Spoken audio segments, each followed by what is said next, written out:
Krishna Hare Krishna Krishna Krishna Hare Hare Hare Rama Rama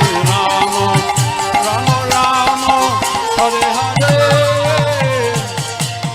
हरे कृष्णा। तो कल हम सबने बलराम पूर्णिमा मनाई पूरे उत्साह के साथ, ठीक है। राखी का जो त्योहार है वो वास्तव में बलराम जी का आविर्भाव दिवस होता है उस दिन। तो कल बलराम जी का आविर्भाव दिवस था। और बलराम जी कौन है? दाऊ जी का भैया है, कृष्ण कन्हैया का भैया दाऊ जी। बलराम जी जो है भगवान श्री कृष्ण की चित शक्ति है। चलो पहले बलराम जी का प्रणाम मंत्र करते हैं, फिर हम लोग थोड़ा सा डिटेल डिस्कशन करेंगे। नमस्ते तु हल ग्रामा, नमस्ते तु मूसल युद्ध, नमस्ते रेवती कांता, नमस्ते भक्त वत्सला, नमस्ते बलिनाम श्रेष्ठा, नमस्ते धरणीधरा, प्रलंबारे नमस्तुते, त्राहि माम कृष्ण पूर्वजा। ये बलराम जी का प्रणाम मंत्र है। इस मंत्र के माध्यम से हम उनको प्रणाम करते हैं। तो बलराम जी जो हैं, बलराम जी कौन है? भगवान श्री कृष्ण आदि पूर्ण पुरुषोत्तम परात्पर परमेश्वर भगवान है, ठीक है। और जब भगवान श्री कृष्ण को आनंद करने की इच्छा होती है, कुछ एक्टिविटी करने की इच्छा होती है, फिर वो अपने आप को एक्सपेंड करते हैं, विस्तार करते हैं, क्योंकि सब कुछ भगवान से है। तो हम ये सब कुछ भगवान से ही आ रहा है कहीं ना कहीं। तो जो सबसे पहली शुरुआत जो होती है कुछ प्रकट करने की, ठीक है, वो कहां से होती है? बलराम जी से। उनको बोला जाता है भगवान की चित शक्ति का प्राकट्य स्वरूप। सच्चिदानंद है ना भगवान, सच्चित आनंद। सत मतलब शाश्वत, चित मतलब ज्ञान, आनंद मतलब आनंद। तो चित शक्ति का प्रकट स्वरूप है बलराम जी। और उनको बोला जाता है तदेक आत्म रूप। तदेक आत्म रूप का मतलब क्या होता है? कि है बिल्कुल भगवान, साक्षात बराबर। ऐसा नहीं कि कृष्ण 100% भगवान है और बलराम जी 99.99% भगवान है, ऐसा नहीं है। 100% वही है, लेकिन एक तो देखने में अलग है, बस रूप का डिफरेंस हो गया। और दूसरा, अंदर की जो फीलिंग्स है वो फीलिंग्स अलग है। दो चीजों में डिफरेंस है। तो रूप कैसे डिफरेंट हो गया? भगवान हमारे सांवले हैं, श्याम वर्ण के, और बलराम जी कैसे हैं? गोरे, एकदम सफेद, एकदम गोरे। और भगवान की भावना कैसी है? भोक्तारम यज्ञ तपसाम सर्वलोक महेश्वरम। भगवान भोगता है। अर्जुन जो खाता है, जो करता है, जो दान देता है, जो यज्ञ करता है, सब मेरे लिए कर। भोगता, मैं भोगूंगा। ये भगवान की भावना होती है। ये भगवान है। तो बलराम जी की भावना अलग है। तो बलराम जी की भावना क्या है? सेवा करने की, भगवान के लिए सेवा करने की, भगवान के निमित्त सेवा करने की। तो इस निमित्त के लिए वो क्या करते हैं? भगवान के निमित्त के लिए भगवान का बेड बन जाते हैं। कैसे? शेषनाग के रूप में। भगवान की बांसुरी, भगवान के बड़े भाई, कभी बड़े भाई बन गए, कभी छोटे भाई बन गए। रामचंद्र जी के छोटे भाई कौन है? लक्ष्मण। छोटे बन के आ गए। छोटे बन के आए तो रामचंद्र जी ने बड़ा दबाया, ऐसे मत करो, ऐसे मत करो। कहते मैं अब बड़े, अब छोटा नहीं बन के आऊंगा, बड़ा बन के आऊंगा। ठीक है, तो फिर बड़े बन के आ गए। तो हर तरीके से सर्व करने की भावना भगवान को है। भगवान लेकिन किस रोल में? सेवक के रोल में। जो हम करते हैं वही भगवान बलराम करते हैं। हालांकि हमारा उनका कोई कंपैरिजन नहीं है, मैंने समझने की दृष्टि से बताया। जो हम सेवा करते हैं, अपने आप को क्या बोलते हैं? दास। हम दास हैं। तो बलराम जी भी क्या है? आदिदास, आदिदास, दासों में सबसे पहले शिरोमणि नंबर 1 वो कौन है? बलराम जी। लेकिन हमारी कथा बलराम जी पे नहीं है। हमारी कथा क्या विषय है? हल, आयुध, अस्त्र शस्त्र, वो क्या है? हल। तो हल आपने कभी सोचा कि ये किस प्रकार का रखने की चीज हुई? मतलब किसान भी खेत में काम करके छोड़े आता है, घर थोड़ी लेके आता है। बलराम जी जहां देखो, यहाँ पे भी शायद हल वल लेके खड़े होंगे, हर जगह हल लेके घूमते रहते हैं। उनका हल हमेशा उनके साथ रहता है। बहुत यूनिक सा है। मतलब या तो त्रिशूल हो, गदा हो, और रामचंद्र जी का जो है बाण और उनका धनुष वो हो, कृष्ण का तो एकदम डिफरेंट है ही, बांसुरी या सुदर्शन चक्र कह लो। ये कुछ अलग ही चीज है हल। कुछ अलग नहीं लगता आपको? तो आज इस हल की पहेली को हल करेंगे कि ये हल कैसे है, ये हल क्या है और कैसे है। हल किन चीजों को दर्शाता है, उससे हमें समझ में आ जाएगा कि बलराम जी हल क्यों लेके चलते हैं। तो बलराम जी का हमने देखा, बलराम जी क्या है? आदिदास, सेवक भगवान। और जितने हमारे गुरुजन होते हैं वो सारे गुरुजन क्या होते हैं? उन्हीं बलराम जी के विस्तार विस्तार विस्तार। तो तत्व क्या हो गया? गुरु तत्व। जैसे कि आपके पिताजी रहेंगे, आप बेटे रहोगे, और आपका बेटा रहेगा। लेकिन तत्व तो एक ही है। क्या तत्व है? जीव तत्व, आत्मा है ना सारे। पिताजी भी आत्मा है, आप भी आत्मा हो, बेटा भी आत्मा है, सब आत्मा है। तो जो वो जो कॉमन इंग्रेडिएंट है उसको बोला जाता है तत्व। जो यूनिक फॉर्म है उसको तत्व बोला जाता है। तो बलराम जी हो, चाहे प्रभुपाद हो, चाहे गुरु महाराज हो, कौन है? गुरु तत्व। तो ये जो हल है, जो बलराम जी का हल है, उस पर हम चर्चा कर रहे थे कि वो वास्तव में उससे क्या समझ में आता है, क्यों हल लेके चलते हैं। पहली चीज जो हल से हमें दिखता है, हल रिप्रेजेंट करता है बल को। हल रिप्रेजेंट्स बल। ठीक है, क्यों? क्योंकि हल कोई छोटी मोटी चीज तो है नहीं, बच्चों का खेल। बैल चलाते हैं तो बड़े बड़े, किसान अपने कंधे पे रख के चलाता है, बड़ी मेहनत लगती है और होता भी बड़ा भारी है। तो हल रिप्रेजेंट करता है बल को। तो बलराम जी दिखा रहे हैं कि उनमें बहुत बल है। किस चीज का बल? उनमें बल है भगवान की जो इच्छा शक्ति है उसको धारण करने का बल है। किस चीज का बल है? भगवान की इच्छा शक्ति को धारण करने का। और क्योंकि वो चित्त शक्ति के प्राकट्य हैं तो भगवान के ज्ञान को धारण करने का भी बल है उनमें। तो जिसके पास हल है उसके पास बहुत बल है। और किस चीज का बल है? भगवान की इच्छा शक्ति और भगवान की ज्ञान शक्ति, इसको धारण करने का। भगवान का ज्ञान कोई छोटी चीज नहीं है।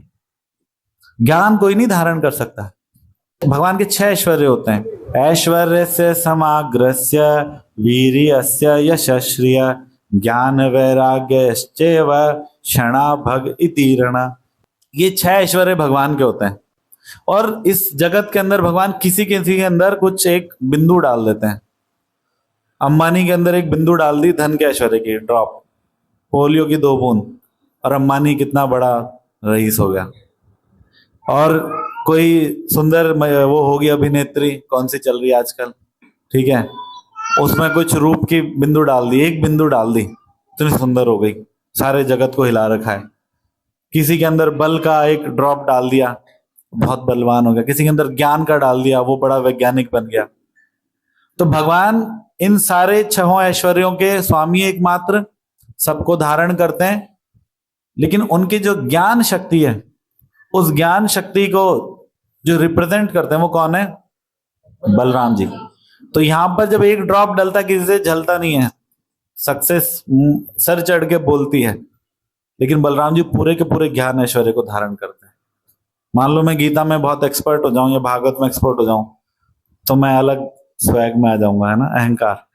लेकिन बलराम जी पूरे ज्ञान में, पूरा ज्ञान शक्ति भगवान की उनके अंदर है, लेकिन कोई नहीं, धारण कर रखे हैं। इतने उनका बल है। तो ज्ञान रिप्रेजेंट करता है किसको? बल को। बल किस चीज का? भगवान की इच्छा शक्ति और भगवान की ज्ञान शक्ति को रिप्रेजेंट करने का। इसलिए गुरु को क्या बोला जाता है? गुरु का मतलब क्या होता है? हेवी, जो बहुत भारी है। तो भारी कैसे हुए? ज्ञान से, भगवान के ज्ञान से। गुरु के पास बहुत ज्ञान है, शास्त्रों का दिव्य ज्ञान है, इसलिए गुरु हैवी कहलाते हैं। ओके, तो पहला हो गया, हल रिप्रेजेंट्स बल। दूसरा, हल रिप्रेजेंट्स फाउंडेशन, आधार। आधार नींव होती है ना किसी चीज की। हम जीवों का फाउंडेशन, आधार क्या है? हैं? हैं? नहीं, फाउंडेशन हमारा आधार क्या है? ये यार, ये कैसे भूल जाते हो? खाते नहीं हो, बातें हम बड़ी बड़ी कर रहे हैं। अभी अभी रात को सबको भूख लगी। गीता में भगवान कह रहे हैं अन्नाद भवन्ति भूतानि, अन्न से जीव हैं, हम सब अन्न पर आश्रित हैं। हमारा आधार क्या है? अन्न है, और कुछ आधार नहीं है। ज्यादा दूर मत जाओ, अन्न हमारा आधार है। और अन्न कैसे आता है? जब हल चलता है खेतों में, ठीक है ना। तो जैसे जीव के लिए आधार है अन्न, अन्न का आधार है हल, तो उसी तरीके से हमारा जो भक्तिमय जीवन है, जो भी हम भक्ति प्रैक्टिस कर रहे हैं, जो हमारा आध्यात्मिक स्वरूप है कि हम भगवान के दास हैं, भक्ति, उसका आधार कौन है? बलराम जी, यानी गुरु तत्व। गुरु तत्व भक्ति का आधार होता है। गुरु के बिना भक्ति नहीं हो सकती, नहीं चल सकती। गुरु के बिना कोई व्यक्ति, गुरु के बिना तो कोई सांसारिक ज्ञान भी नहीं ले सकता। गुरु के बिना कोई आज तक डॉक्टर बन गया हो, इंजीनियर बन गया हो, या मैं कहता हूं बड़े ही बन गया हो, कारपेंटर भी अगर कोई बन गया हो तो बताओ, कोई सिंपल कारपेंटर भी नहीं बन सकता, कुछ भी नहीं कर सकता गुरु के बिना। तो आध्यात्मिक जीवन बिना गुरु के कैसे चलेगा? भगवान बिना गुरु के कैसे एक्सेप्ट करेंगे? इसलिए गुरु को धारण करना बहुत जरूरी है, गुरु एक्सेप्ट करना बहुत जरूरी है, क्योंकि गुरु ही आध्यात्मिक जीवन का आधार है।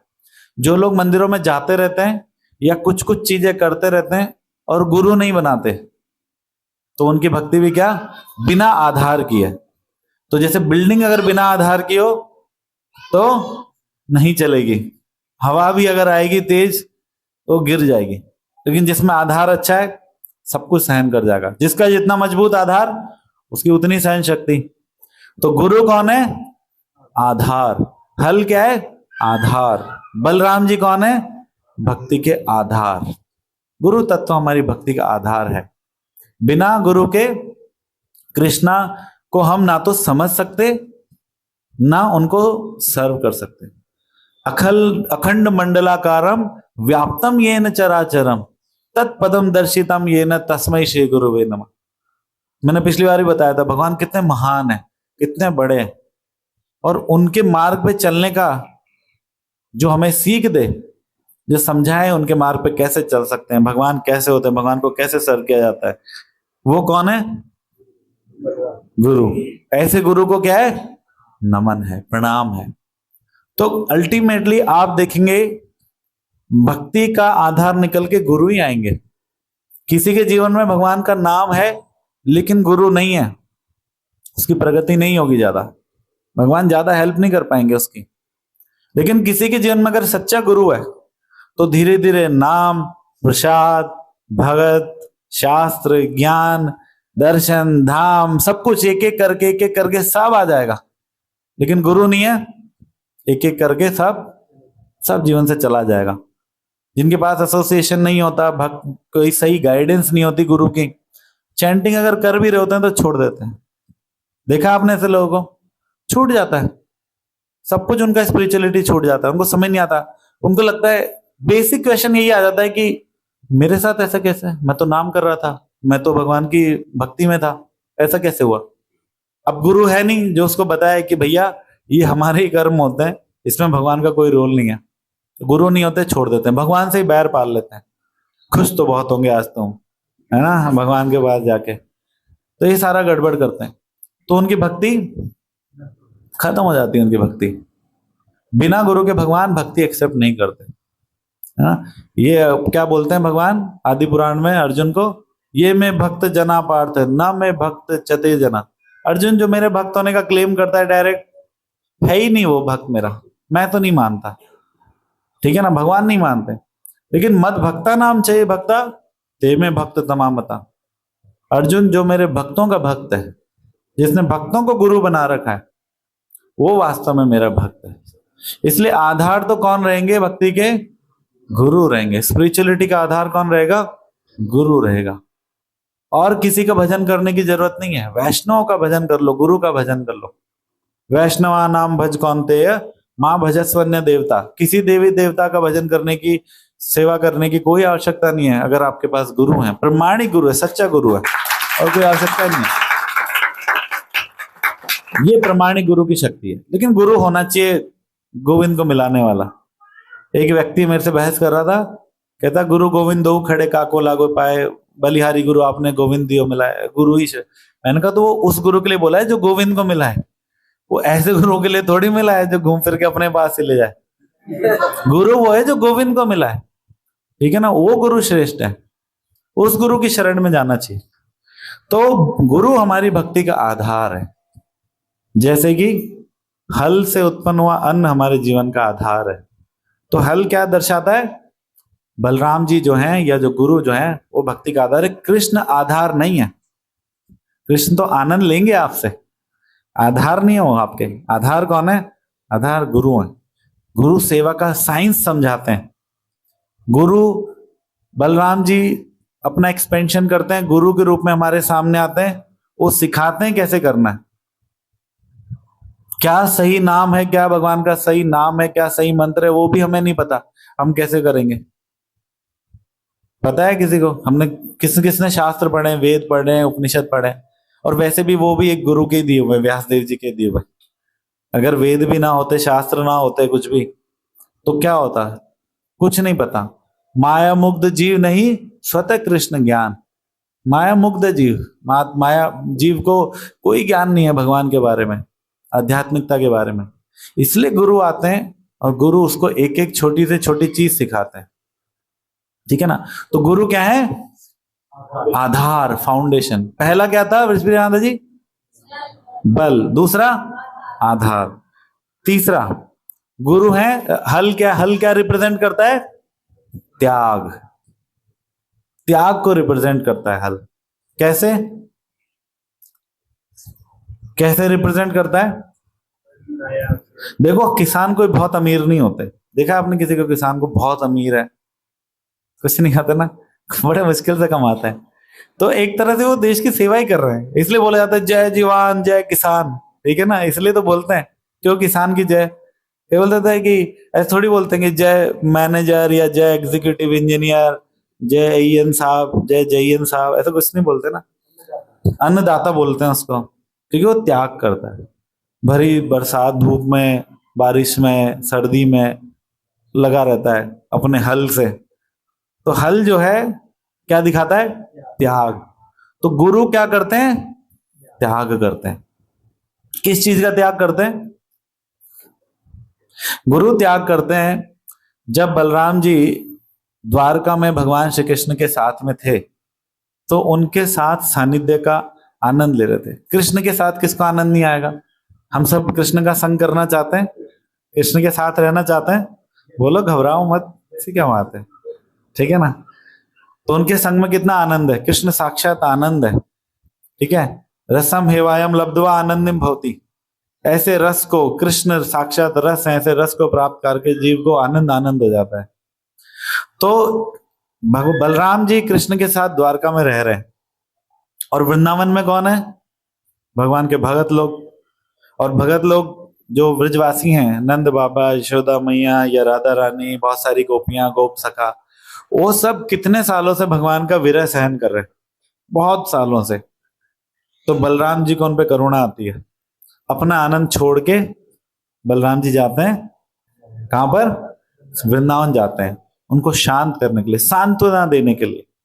तो विश्वनाथ चक्रवर्ती हमारे एक बहुत सुंदर आचार्य हुए, उन्होंने इस पे एक श्लोक लिखा। वो कहते हैं नित्यानंद स्वरूपो अपि प्रेम तप्तो व्रजोकसाम ययो कृष्णम अपि त्यक्त्वा यस्तम रामम मुहुस्तुमा। तो इस श्लोक में श्री विश्वनाथ चक्रवर्तीपाद कहते हैं कि प्रेम तप्तो व्रजोग साम, जो व्रजवासी थे वो भगवान के प्रेम विरह में तप रहे थे, जल रहे थे। तो उनको कृष्णम अपि त्यक्त्वा, कृष्ण का भी त्याग कर दिया। किसने? यस्तम रामम, जो राम है, यानी बलराम जी को राम बोला गया भागवत में सब जगह। तो बलराम जी ने कृष्ण का भी त्याग कर दिया उन तप रहे लोगों के लिए। क्या करने के लिए? उनको कृष्ण की चर्चा सुनाने के लिए, कृष्ण का हालचाल सुनाने के लिए, उनको पैसिफाई करने के लिए, शांत करने के लिए। तो गुरु का क्या काम है? गुरु भगवान का भी त्याग कर देते हैं, भगवान के सानिध्य का भी त्याग कर देते हैं। हम जैसे गंदी चेतना, गंदे लोग, पतित अधम लोगों के लिए, हमें भगवान से कनेक्ट करने के लिए। और इस प्रोसेस में उनका सेक्रीफाइस क्या होता है? उनका स्मरण खराब होता है। ठीक है, गुरु हमेशा कृष्ण के स्मरण में, लेकिन हम कैसी बात करते हैं फोन करके। हम तो, हमारे पास तो बातें बहुत ही हैं, सारी की सारी, सब टाइम पास, ये हो गया वो हो गया वगैरह वगैरह। स्मरण खराब कर देते हैं गुरु का। गुरु स्मरण में कृष्ण के, लेकिन हम अपनी कहानी सुनाए जाएंगे, मैं ऐसे हूं, मेरे हाथ ये हो गया वो हो गया, फिर सुनते रहेंगे, फिर कुछ सॉल्यूशन बताएंगे। त्याग कर रहे हैं हम हमारे लिए। एक लीला आती है प्रभुपाद की, उसमें बताते हैं कि प्रभुपाद ने एक बार ऐसा बताया कि भगवान श्री कृष्ण के सानिध्य में प्रभुपाद थे। प्रभुपाद भगवान श्री कृष्ण के निकट पार्षद हैं, सखा हैं उनके, ऐसा प्रभुपाद ने रिवील किया। सुना है आप लोगों ने ये, है ना? तो निकट पार्षद है भगवान के। तो भगवान ने प्रभुपाद को बोला, भगवान ने अपने विशुद्ध भक्त प्रभुपाद जो बहुत शक्तिशाली हैं उनको बोला कि तुम जाओ और इस संसार में जाके भक्ति का प्रचार प्रसार करो। तो प्रभुपाद ने बोला कि आपकी आज्ञा से मैं चला तो जाऊंगा, लेकिन खतरा तो बहुत है भौतिक जगत में जाने का। ठीक है, स्मरण भी कमजोर पड़ेगा, माया भी है प्रबल, क्या होगा? तो भगवान ने बोला तुमको कुछ नहीं होगा, मैं हूं ना, तुम जाओ, बस मेरे काम करके आओ। सुनिए लीला, किस किसने सुनी है? सुनाइए।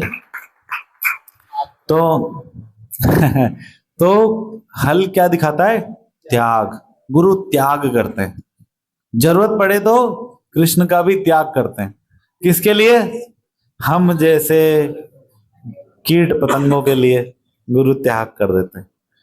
तो हल रिप्रेजेंट्स बल, हल रिप्रेजेंट्स आधार, हल रिप्रेजेंट्स त्याग। अब लेते हैं थोड़े हैवी पॉइंट्स। हल रिप्रेजेंट्स विनाश, डिस्ट्रक्शन भी करता है हल। ठीक है ना? हल के अंदर वो शक्ति है कि जहां पे भी, जब खेतों में खरपतवार बहुत हो जाती है तो उनको हटाते हैं, हल से हटाते हैं, खोद खोद के पूरा। ठीक है ना? तो डिस्ट्रक्शन को दिखाता है हल। जब दुर्योधन एंड पार्टी, वो कौन सा प्रसंग चल रहा था, शायद उसको अनिरुद्ध को या प्रद्युम्न को किडनैप कर लिया था। किडनैप क्या, उनको बंदी बना लिया था, क्योंकि वो दुर्योधन की बेटी से शादी करना चाहता था। भगवान श्री कृष्ण का बेटा था, जाने पोता था, मैं भूल रहा हूं। तो दुर्योधन की बेटी से शादी करना चाहता था, उन्होंने उसको पकड़ के बंदी बना लिया था। तो बलराम जी गए और बलराम जी ने बोला कि मैं, या तो तू छोड़ दे, नहीं तो मैं क्या करूंगा, मेरे हल से, हल में ना नोक होती है, इस नोक से तेरे पूरे हस्तिनापुर को इस मैप से उखाड़ के कहीं फेंक दूंगा। इतना जबरदस्त डायलॉग वो मारता है, मतलब जैसे उनके लिए कागज का टुकड़ा होगा, जैसे कागज का टुकड़ा है, उसमें से थोड़ा सा काटा, उखाड़ के फेंक दिया। उनके लिए इतनी सी बात है, इतना विनाश। कह रहे या तो उसको छोड़ दे, या मैं ये हस्तिनापुर को अपने हल की नोक से निकालूंगा, मैप से निकालूंगा और फेंक दूंगा कहीं ले जाके। ये बलराम जी है। तो जैसे बलराम जी अपने हल के माध्यम से विनाश करते हैं, वैसे ही गुरु तत्व किस चीज का विनाश करते हैं? अप सिद्धांतों का। जो अप सिद्धांत है, जो गलत सिद्धांत है समाज में चल रहे हैं, भक्ति के उल्टे सीधे सिद्धांत हैं, उनका विनाश करते हैं। जैसे श्रील भक्ति विनोद ठाकुर ने कुछ 15-17 अप संप्रदाय आइडेंटिफाई किए, आउला बाउला, सखी बेखी, चूड़ाधारी वगैरह वगैरह, कि ये लोग फर्जी सिद्धांत हैं, इनके साथ रह के भक्ति मत करो, फर्जी भक्ति करते हैं। ठीक है, तो सही सिद्धांत को एस्टेब्लिश करते हैं, गलत सिद्धांतों को उखाड़ के फेंक देते हैं। ये किसका काम है? गुरु तत्व का, बलराम जी का। हम यहां पर जुड़ने से पहले हमने कितनी चीजें गलत सलत सीख रखी होंगी, इसकी भक्ति उसकी भक्ति, ऐसे करना है वैसे करना है। एक व्यक्ति को हम लेकर गए, हम जब शुक्रताल गए थे तो गाड़ी हम लेकर गए किराए पे, तो सुबह सुबह उसके बिल्ली रास्ता काट गई, वो वहां से रोना चालू हुआ और हमारे पहुंचने तक वो रोता रहा, क्योंकि उसने उसको धर्म के नाम पे यही पता है, बिल्ली रास्ता नहीं काटनी चाहिए, किसी को जाए तो छींक नहीं मारनी चाहिए, ये कर लेना है वो कर लेना है, ये उपाय वो उपाय। ऐसे सारे अपसिद्धांतों को गुरु हमारे जीवन से काट के फेंक देते हैं दिव्य ज्ञान के आधार पर। सारे ऐसे गंदगी को नाश कर देते हैं गुरु, ये गुरु का कार्य है। ठीक है ना। प्रभुपाद ने कितने मायावादियों को और कितने सारे नास्तिकों को, सबको डिबेट में हराया। बहुत ही क्लियर और लाउड मैसेज प्रभुपाद देते थे, एकदम दहाड़ के। एक बार एक भक्त, मैं पढ़ रहा था, 2-4 भक्त प्रभुपाद के पास आए, प्रभुपाद को बोले कि प्रभुपाद ये जो है इसने आज क्या किया मैं आपको बताता हूँ। इसने वहां पे प्रोग्राम चल रहा था, इसने इतना स्ट्रेट फॉरवर्ड चीजें बोली हैं कि सारे उठ के भाग गए। अगर ये थोड़ा सा टोन डाउन करके बोल देता, मतलब स्ट्रेट फॉरवर्ड का मतलब पता है क्या होता है? स्ट्रेट फॉरवर्ड का मतलब है कि खाटू श्याम के भक्तों की मंडली में गए और वहां जाके सब बोल दिया। ठीक है ये इसको बोलते हैं स्ट्रेट फॉरवर्ड। क्या इसने देखो ये पूरा नाश करके आ गया प्रीचिंग प्रोग्राम का, हमने इतना मैनेज किया। प्रभुपाद बोले बहुत अच्छा काम करके आए, वैसे क्यों बोल रहे हो? अब सिद्धांतों का एकदम खात्मा। एक बार एक जगह बाहर की बात है, इंडिया से बाहर की बात है, एक गोष्ठी चल रही थी और वहां पे अलग अलग जो हमारे पंथ इतने सारे हैं सनातन धर्म में, कई मायावादी, अद्वैतवादी, ब्रह्मवादी, ठीक है, छायावादी, निराशावादी, बहुत सारे, तो बहुत सारे बुलाए हुए थे, वो लोग लेक्चर कर रहे थे। तो एक मायावादी बोलने लगा, थोड़ी देर बोला, प्रभुपाद कह स्टॉप हिम, इसको बंद कराओ अभी के अभी। इतना स्ट्रांगली उसको बोला, सारे डर गए कि ये क्या हो रहा है। बोले इसको बंद कराओ, ये बिल्कुल नॉनसेंस बोल रहा है। अब सिद्धांतों को एकदम जड़ से काटते थे। तो गुरु अब सिद्धांतों को पूरी निर्ममता के साथ काटते हैं। ये गुरु है, ये हल रिप्रेजेंट करता है, विनाश। ऐसे प्रभुपाद के सैकड़ों एग्जाम्पल है प्रभुपाद के। उनके जो गुरु थे भक्ति सिद्धांत महाराज, वो तो बाकायदा एक डंडा लेके चलते थे और एक मुस्टंडा लेके चलते थे कि अगर कोई मिल जाए तो वहीं पीटना है उसको, तो वास्तव में पीटना है, डिस्ट्रक्शन। तो गुरु करते हैं डिस्ट्रक्शन किस चीजों का? अब सिद्धांतों का, कुसिद्धांतों का। ठीक है, इसलिए कहते हैं कि गुरु के आगे अपनी बुद्धि, अपना मत जो है कहाँ रखना चाहिए? जेब में। जहां चप्पल खोलो, जहां पे छोड़ के आ जाओ, पता चले डंडा हमारे ऊपर ही चल जाए। ठीक है ना। और किस चीज का विनाश करते हैं? हमारे स्वार्थ का और हमारे कपट का। हमारे अंदर बहुत स्वार्थ और कपट है, उसका भी विनाश करते हैं। जैसे दुर्योधन के अंदर बहुत स्वार्थ था, बहुत कपट थी, तो बलराम जी ने उसको कैसे विनाश कराया? उसको गदा चलाना सिखा दिया, उसको अहंकारी बना दिया और बाद में भीम ने उसको मार दिया। तो हमारे गुरु हमारे स्वार्थ का और कपट का भी विनाश करते हैं। डिस्ट्रक्शन के अंदर इसको भी ऐड कर लेना। ठीक है। शंकराचार्य जी का एक कोट है, वो मुझे याद आ रहा है, उसको और डिस्कस कर लेते हैं। ब्रह्म सूत्र पे जब भाष्य लिखा शंकराचार्य जी ने, ठीक है, हर एक आचार्य को ब्रह्म सूत्र पे टीका लिखनी होती है, तब वो आचार्य बनते हैं। हर एक संप्रदाय के एक आचार्य को, जरूरी नहीं है सारे लिखें, लेकिन कोई मेन आचार्य लिख दे तो संप्रदाय वैलिड कहलाता है। जैसे हमारे चारों संप्रदाय सबने ब्रह्म सूत्र पे टीका लिखी हुई है। तो शंकराचार्य ने उस टीका के अंदर बोला, शंकराचार्य जी कहते थे, कि कई बार लोग ऐसा सोचते हैं कि सनातन धर्म कैसा अजीब सा है, देवी देवताओं वाले इनको काट रहे हैं, वैष्णव को, वैष्णव जो है वो शिवाइट्स को काट रहे हैं, शिवाइट्स शाक्तों को काट रहे हैं। शिवाइट्स मतलब शिव भक्त, शाक्त मतलब कि शक्ति के उपासक। फिर मायावाद, अद्वैतवाद, ब्रह्मवाद, ये सारी और ब्रांचेस हैं, बहुत सारी ब्रांचेस हैं, तो सब काटते हैं। तो शंकराचार्य जी इस पे कहते थे कि वास्तव में काटना बहुत जरूरी है, शास्त्रार्थ होना और शास्त्रार्थ में हराना बहुत जरूरी है। क्यों जरूरी है? क्योंकि अगर इतनी चीजें चलती रहेंगी और हमने सोचा कि नहीं चलो कोई बात नहीं, सनातनी तो है, मान लो अगर कोई खाटू श्याम जी के भगत हैं या जो भी हैं, हम सोचे कि नहीं सनातनी तो है जो कर रहा है, ठीक है चलने दो, किसी और को सिखाएंगे। नहीं, उसको काटना भी जरूरी है, उसको रोकना जरूरी है, क्योंकि फिर वो और इनोसेंट लोगों को अपने और प्रभावित करेगा, उनका भी जीवन खराब करेगा। और धीरे धीरे ये पूरा का पूरा बढ़ते बढ़ते बढ़ते बढ़ते क्या हो जाएगा, एक पूरा संप्रदाय बन जाएगा, एक बड़ा आंदोलन बन जाएगा। इसलिए वो कहते थे कि एक आचार्य का काम है सही सिद्धांत को रखना, भगवान की अनन्य भक्ति को रखना, और अनन्य भक्ति से कम जो कुछ भी है उसको काटना, उसको खत्म करना। Anything which is lesser than अनन्य भक्ति, उसको काटना। ये किसका काम है? गुरु का। हल, तो हल रिप्रेजेंट्स डिस्ट्रक्शन, विनाश।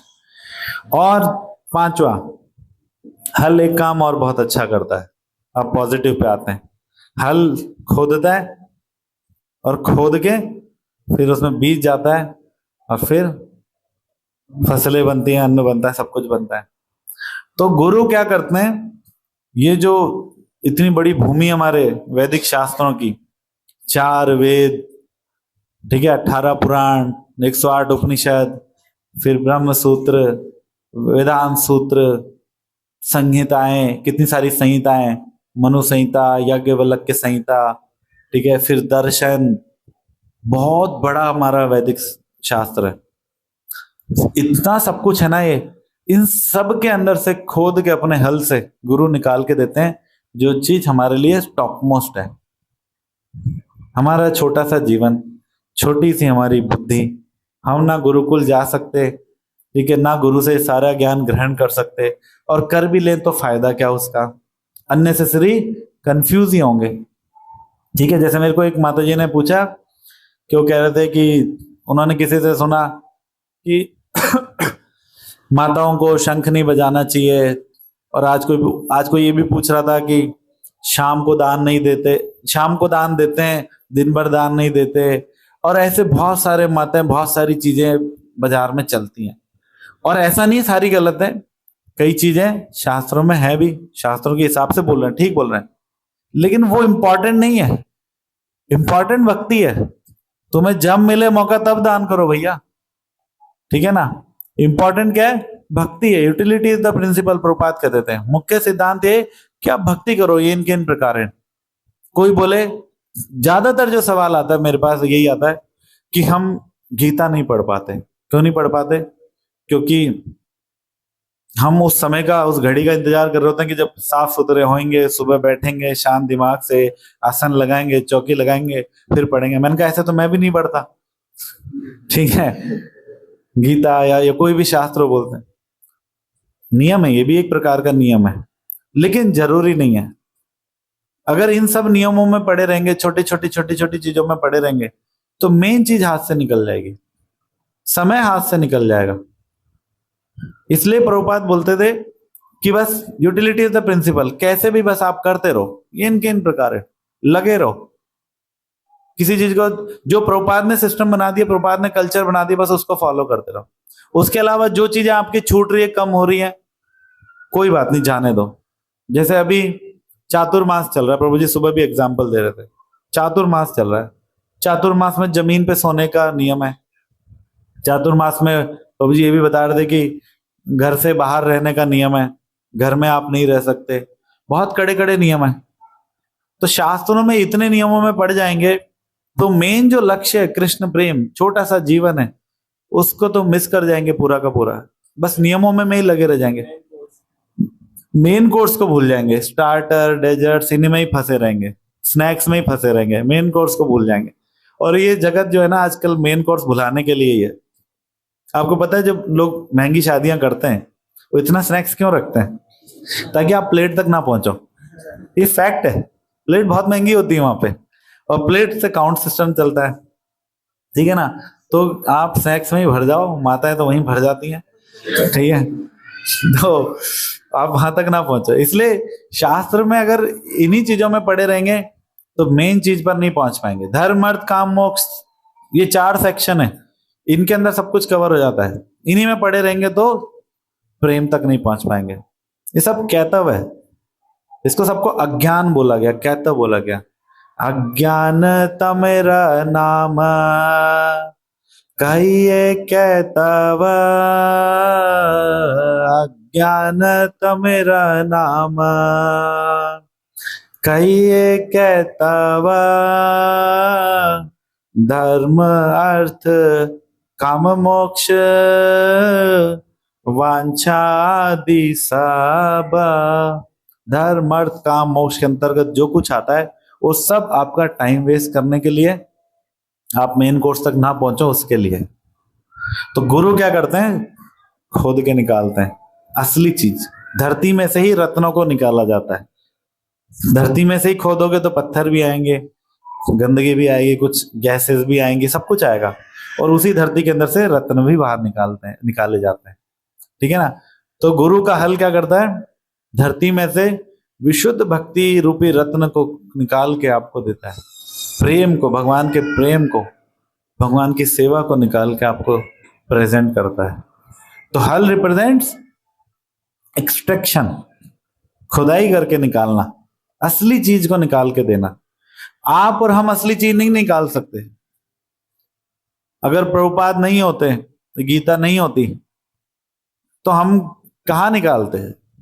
हमको जो घर वालों ने सिखा देते कि फलाने, मान लो बाबा जी, भैरू जी, 7 माता 21 माता जो भी होती है राजस्थान में, तो ठीक है, कोई कमी नहीं है, बहुत कुछ है, बहुत कुछ है टाइम पास करने के लिए। तो इन्हीं चीजों में पड़े रहते हैं। लेकिन प्रभुपाद ने खोद के हमें निकाल के दिया इतने सब कुछ में से। तो ये गुरु का काम है, ये बलराम जी का काम है, ठीक है। तो 5 पॉइंट मैंने बताए।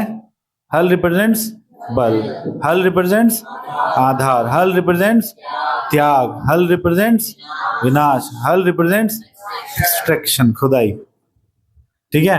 तो इन 5 पॉइंट्स को याद रखो आप।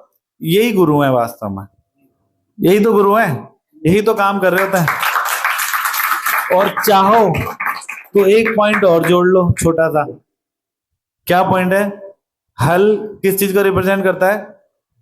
हल बनाने में कोई विशेष सामग्री नहीं लगती, लकड़ियां लगती हैं। लकड़ी का क्या मोल है वैसे देखा जाए तो? चलो अभी तो समय बदल गया, लेकिन उस जमाने में लकड़ी का क्या मोल था? कोई मोल नहीं है। बेकार की चीजों से हल बना दिया इतना सुंदर। तो गुरु भी करते हैं, हम बेकार के लोगों से कुछ ना कुछ सेवा ले लेते हैं और भगवान की सेवा में लगा देते हैं, ठीक है। कुछ ना कुछ सेवा में लगा दिया हमें भगवान की तो सेवा हो ही रही है, भगवान का तो भक्ति हो ही रही है, बढ़ ही रहा है, सब कुछ प्रचार बढ़ रहा है। लेकिन गुरु वो है जो हमें कुछ सेवा दे दें। तू ये कर दे, तू ये कर दे, तू रिकॉर्डिंग कर दे, तू पोस्टर बना दे, ठीक है। तू कंप्यूटर की भी सेवा को भी भक्ति बना दिया, हर चीज को भक्ति बना के दे दिया प्रभुपाद ने, गुरु परंपरा ने।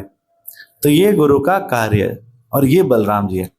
इसलिए हम लोग ने पूरा गुरु परंपरा का, बलराम जी का, नित्यानंद प्रभु का या लक्ष्मण का तत्व समझ लिया। अब हमें इस संसार में अगर डूबने से बचना है तो हमें ऐसे बलराम जी का भजन करना चाहिए। बलराम जी हमारे उपास्य होने चाहिए, हमारे गुरु हमारे उपास्य देव होने चाहिए। सर्वदेव मयो गुरु, गुरु के अंदर सारे देवी देवताओं का निवास है। कोई ये सोचे कि उस देवी देवता की पूजा करना मेरा छूट गया, पहले तो मैं शनि की पूजा करता था या बृहस्पति की करता था, छूट गया। नहीं, गुरु के अंदर सारे देवी देवता आ गए, तो गुरु की उपासना कर लो। सर्वदेवमय गुरु, गुरु सारे देवी देवताओं का निवास स्थान है, उनका सम टोटल है, ठीक है ना। तो हम वाइंड अप करते हैं। एक लास्ट में एक छोटी सी ये पंक्ति है, ये सुन के। संसारेर पार हई भक्ति रसागरे, ये डूबी बे से भजुक निताई चांदे रे। कौन गाएगा? संसारेर पार हई भक्ति रसागरे, ये डूबी बे से भजुक निताई चांदे रे। तो किसका कोई क्वेश्चन है तो बोलो बोलो।